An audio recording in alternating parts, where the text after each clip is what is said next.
Welcome, everyone, to the kickoff and get to know SPICE webinar, where we will be talking about BioQUEST, one of BioQuest's newest grants, the SPICE project, and what that means for two-year faculty and grant writing and all sorts of fun stuff like that. To start off, we want to know who we are. That includes you. You are part of this community. So we'd like you to just drop into the chat a quick introduction, your name, institution, department or field of study, and what brought you here today. And so just so we can get a sense of who all is here, what your main looking at, that type of thing. And while you all work on that, we will also introduce who we are. So Sam, would you like to introduce yourself first? Sure. I'm Sam Donovan. I have taught at a community college, Lane Community College in Eugene, Oregon, back in the day. And then I had most of my career at the University of Pittsburgh. And now I am the Director of Outreach and Strategic Engagement with the BioQuest Curriculum Consortium, and part of this project to help people put in NSF grants. Hello all, I'm Deborah Rook. I'm the Deputy Director of BioQuest. I have not worked at a two-year institution, but a lot of my favorite people do. And I truly love to work with two-year faculty. The passion that I see is just phenomenal. And so I want to do whatever I can from BioQuest's side to help in that endeavor, in any endeavors that y'all might have. And then Sarah, if you want to. Sure. Hi, everyone. Sarah Prescott. I am the Executive Director at BioQuest. I'm also faculty at the University of New Hampshire and really excited to see you all today. And I'm doing the next. So we wanted to share a little bit of what BioQuest is and a little bit about our history with you all so you can get a sense of the group and the organization. So we are a 501c3 nonprofit organization. We've been around for more than 35 years. And our mission, you can see there on the screen, but I'll read that out loud for everyone.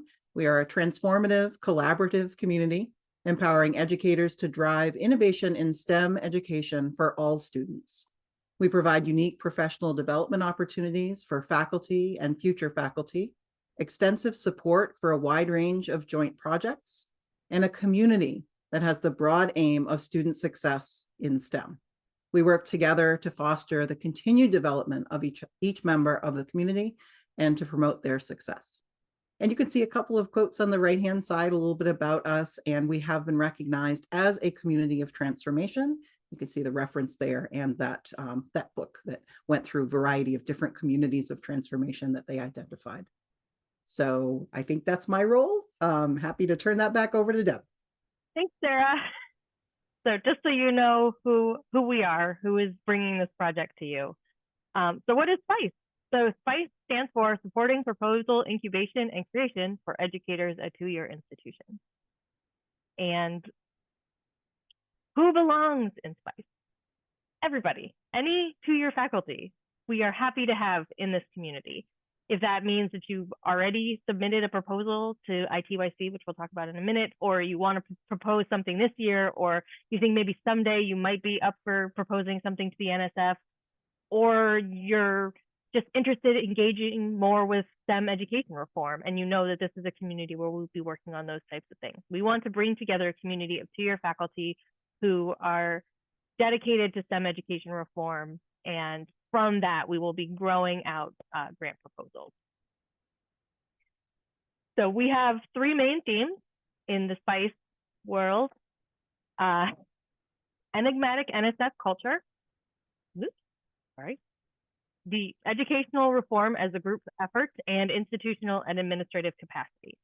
So just to give you a sense of how proposal submissions work, this is a slide that has been borrowed, adopted from an NSF slide, specifically from a program officer, about how the faculty, the institutions, and NSF are kind of working to get a proposal done. And so we are going to be working kind of in this realm. This is where we are hoping to help faculty write and propose cool ideas for their two-year institution. And so we are going to focus on those three themes. They kind of fit in here nicely.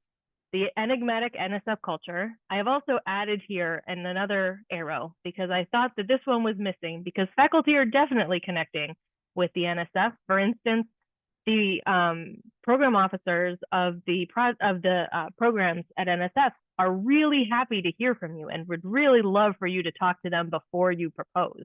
And so that's a back and forth that's going to be happening with the NSF directly from the faculty who are proposing. And then the educational reform is group effort. That's kind of on the faculty side and how you build teams to do that. And then in the middle is that institutional and administrative capacity. And so the first thing we're going to go through, I'm going to turn it over to Sam for Enigmatic NSF Culture. Thanks, Deb. And I just want to mention before we launch into this that we're going to do these brief introductions and then we'll go ahead and have some more discussion and answer some questions and things like that. But in case enigmatic, I have to look it up once in a while, and difficulty to interpret and understand and somewhat mysterious perhaps. Well, I don't know how many people have experience putting in NSF proposals or participating on an NSF proposal, but it is a world unto itself in terms of the language and the customs and the rules. So we feel like by bringing together people with a variety of experiences, we can share insights and stories that'll help navigate. Okay, Deb, let's go forward. So, and I'm just going to give a couple of examples here. I'm sure most of you have probably seen the top page for the ITYC program, but it's just full of information that you don't have to pay attention to all of it equally. So, in combination with showing you a couple of tricks around NSF, just as a set of examples for how this project will be supportive, I'm also going to say a little bit about ITYC, just in case people haven't gotten too far in terms of processing. So this is a program that's specific to two-year colleges. You can partner with baccalaureate institutions, but the two-year school needs to be the lead. We received an ITYC project from NSF to help build capacity for future proposals. And so we went through this process to get here. Okay, let's go forward. But that previous page isn't really all the information. This is called the program solicitation, and there are links to all of these. Well, in the previous slide, there was a link. And this is where you're going to find really the details about the call. And in this case, I just pulled out the twin goals to highlight that ITYC is interested in centering students in the effort to advance innovation. It's got equity in there, and it wants broader participation across STEM education at two-year colleges. The second goal is to enhance the capacity of two-year colleges to harness the talent and potential of their diverse student and faculty populations. So this document is about 20 pages probably, and it's got all the information that you would need to know about preparing a proposal. Okay, so let's go forward. Now, but you need much more information than just the call for proposals. So one thing to consider is what's previously been funded in the project. And it turns out it can be kind of tricky to find that, but here's an example of an award that started in October 1st of 2024. And if you scroll down in that and Deb clicks forward, you'll see at the bottom of that award abstract, they have an actual written description of what that project's about. So part of learning to navigate NSF and its resources is really where we'll spend some time. Deb, let's go forward another slide.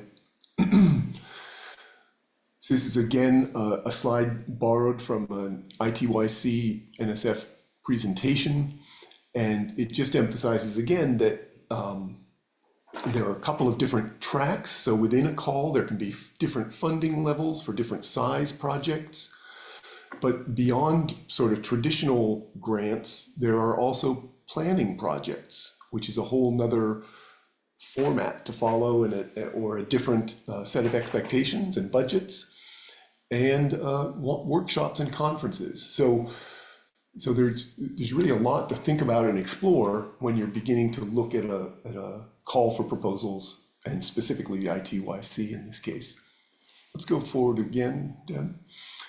And then really to drive home the complexity of navigating NSF and learning your way around, it's this communication or working across what's called the PAPPG and the detailed solicitation for the call is they each refer to each other in a variety of ways.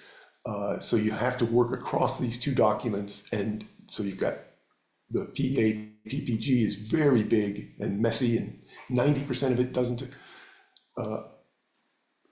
doesn't influence your proposal, but you still have to sort through the rest of it.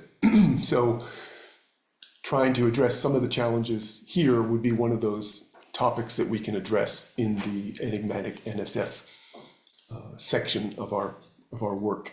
And one more slide, there we go. But a key to a successful proposal is really understanding NSF's merit review criteria. And so this is where looking at other proposals, and there's lots of documentation about what intellectual merit and broader impact means, what those examples of those are. And so again, it's a experience doing this in the past will help people, and we want to sort of crowdsource some of that experience, tips and tricks, and make the path through the NSF interactions a little bit smoother. Okay, then we'll turn it over to Deb. All right, so the second of our three themes is educational reform as a group effort. And my number one thing is you are not alone in this. There are people who are excited to do these types of projects. And I can tell you that because there are a bunch of people who are already in this room ready to talk about these things, let alone the people that I know who work on projects already or are interested or have ideas about their own types of projects. There are a lot of levels that you can get involved in. So you can, there are principal investigators, yes, but there's also co-principal investigators. So it doesn't all have to be on your shoulders. There's also steering committees so that you can help drive something, but not necessarily have to be fully invested in writing the proposal. You can be on an advisory board, which is usually a lesser time commitment, but it still allows you to connect with that group and make sure that you're helping drive that, or just participating in an educational reform project, particularly when we're looking at NSF funding. A lot of times, folks, if you have a list of interested participants going into your proposal, that can also give you a leg up. And just to give you a sense of this, this is pulled from, as Sam said, you can see all of the stuff that was already, that ITYC is already paying for. And you can see here that the vast majority of these have co-PIs. So it really is not usually just one person writing a grant by themselves to do something amazing. It is really a group effort. And so we want to make sure that in this community, we are bringing all of these great people together so that we can build proposals that have steering committees, advisory boards, co-PIs, everybody ready to do the project. And so that it does not fall on just a single person's shoulders. And then I think it's back to Sam. Last one.